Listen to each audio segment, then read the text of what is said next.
Hey everybody, this is a quick video in case you have a Zoom H4Essential Audio Recorder and you need to do a hard reset to the factory default settings on it. Now you're going to want to do this for one of two reasons. The first one is troubleshooting.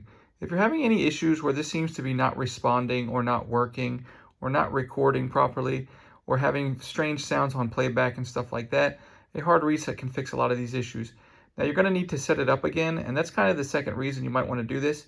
If for whatever reason you just want to get everything wiped off of here and get it back to the way it was when it came out of the box new, we can go ahead and restore all the factory defaults on it. We're just going to really simply use the wheel on the side to toggle through to the settings menu and then hit the enter button. From that settings or setup menu with the little gear sign, we're going to select factory reset and hit the enter button. And then once we get there, we'll just have to toggle to execute. And then once we get on execute, we will hit the enter button again, and the unit will reset to its factory defaults.